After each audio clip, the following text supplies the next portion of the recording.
la bienvenue à tous les participants et notamment aux équipes lauréates ici présentes qui viennent certaines de loin, ainsi qu'à tous les amis de notre association L'Art Urbain dans les Territoires, dont je suis le président. J'ai oublié de le présider d'entrée de jeu, j'aurais dû le dire tout de suite. Donc Roland Pellet, c'est écrit. Ah bah c'est formidable.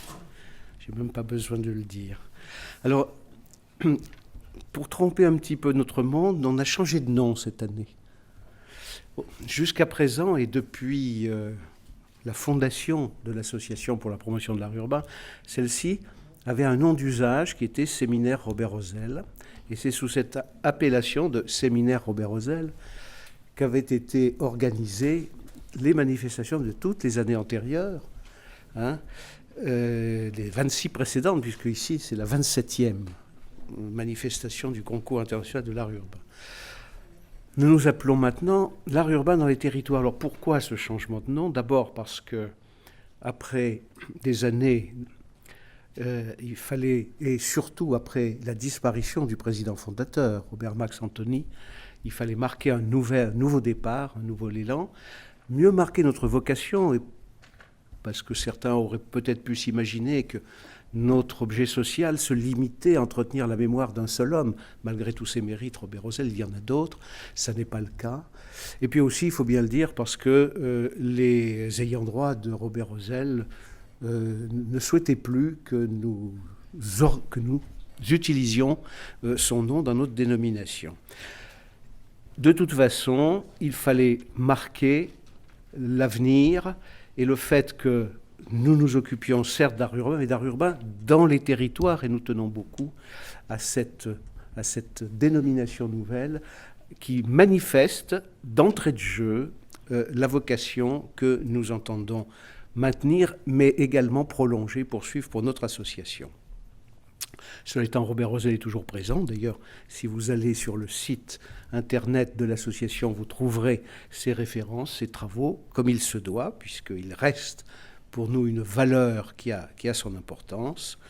Et puis, les activités de l'association, elles perdurent également.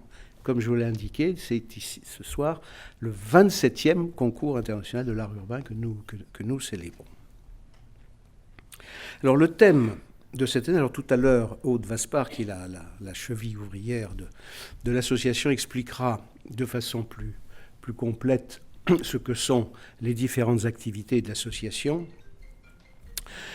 Sachez simplement, pour le moment, que nous travaillons sur des thèmes annuels. Voilà, le thème de cette année, c'est la revitalisation, je vais arriver à le dire, des centres, des villes petites et moyennes. C'est un thème qui est complètement d'actualité, en tout cas il l'est considérablement en France, puisqu'il donne lieu d'ailleurs à une intervention de l'État à travers une opération qui s'appelle Cœur de ville.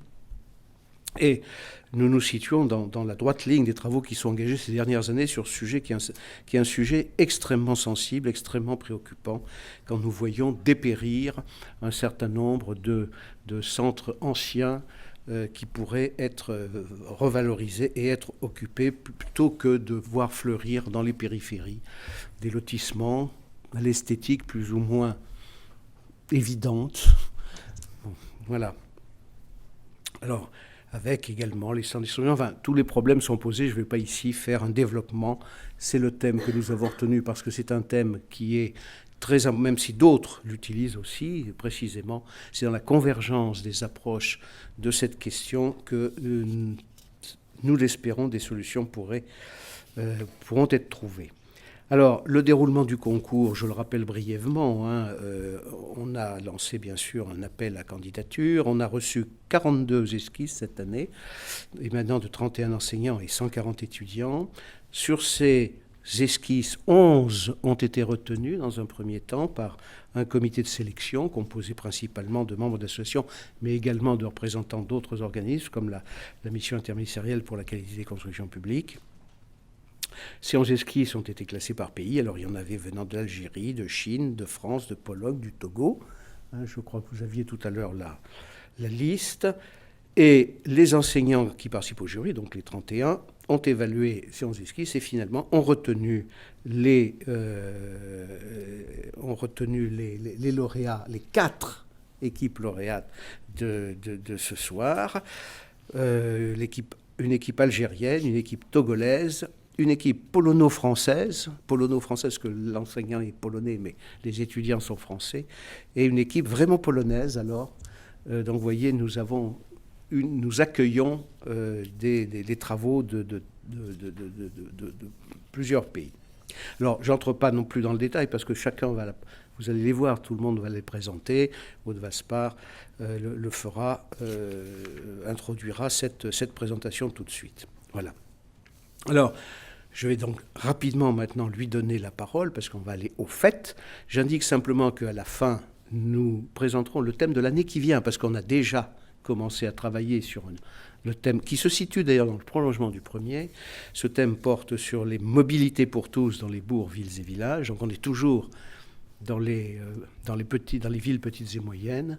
Sur la question très importante des mobilités, j'en dis pas davantage. Tout à l'heure, on vous expliquera, parce qu'évidemment, vous serez invité pour la prochaine session, il faut tout de suite voir l'avenir, à réfléchir également à cette nouvelle question. Mais d'abord, revenons à l'actualité du jour, revitalisation des centres des villes petites et moyennes. Merci. Aude, vous avez la parole.